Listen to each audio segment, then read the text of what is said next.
Hello and welcome to day 19 of my 365-day programming journey. Today I'm going to give an update on Space Game. So it's still working. It's still a work in progress, but we're getting there with it.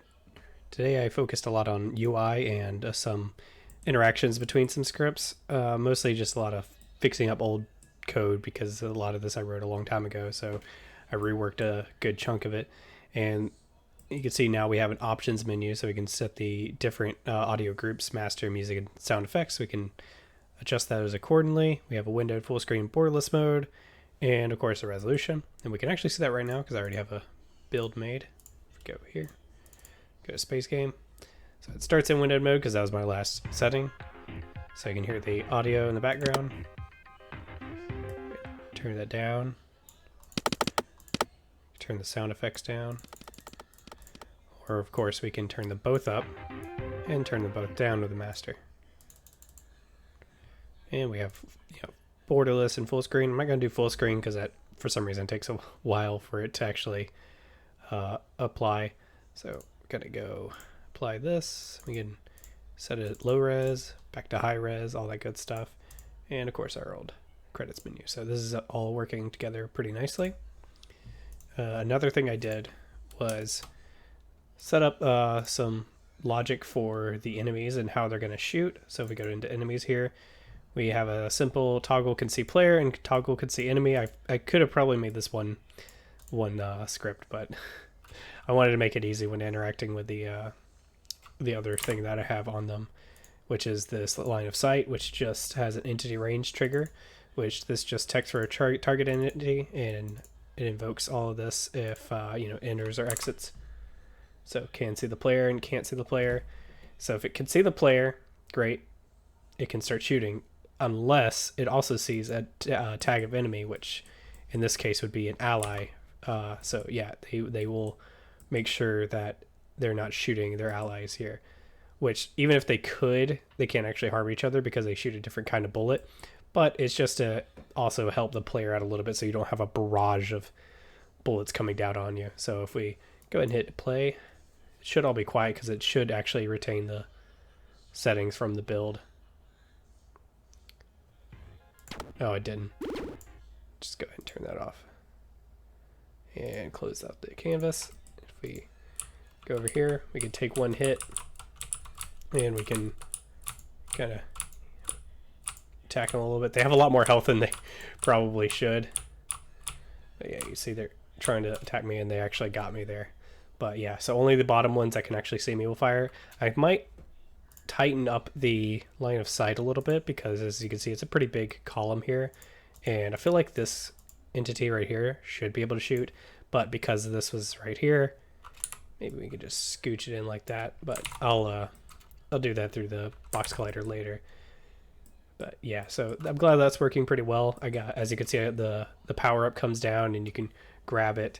I'm probably going to set it so you can destroy an enemy to get that. And of course, shooting enemies makes the little effect, a smaller explosion effect appear where it hits. So that's pretty fun.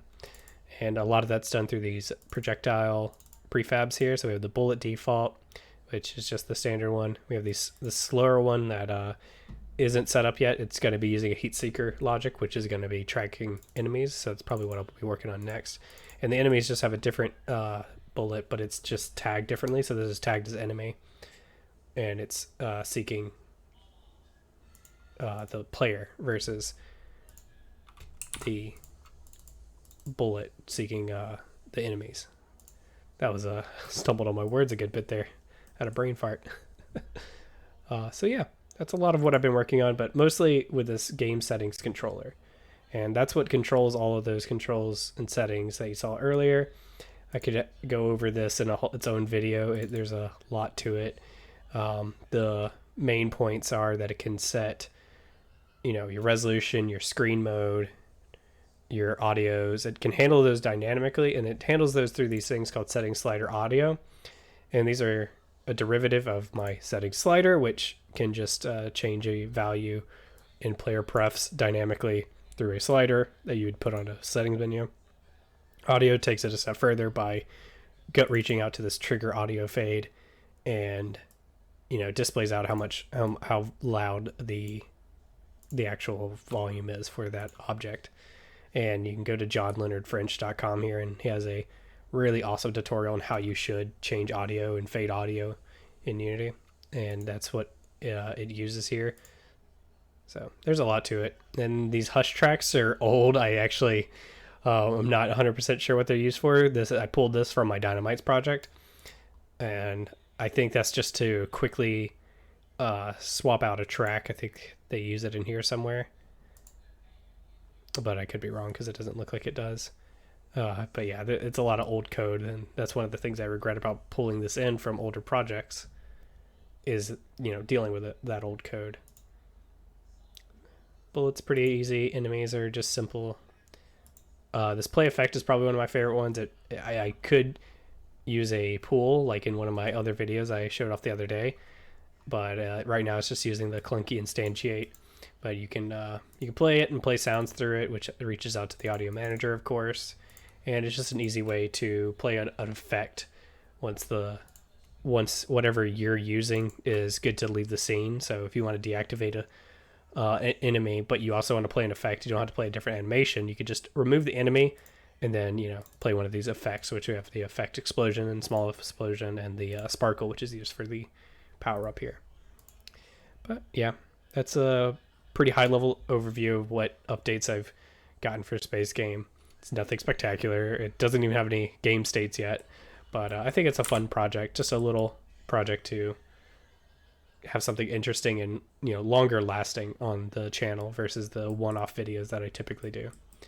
But yeah, I think that wraps up day 19. So I hope you had a great Wednesday, and I'll see you tomorrow.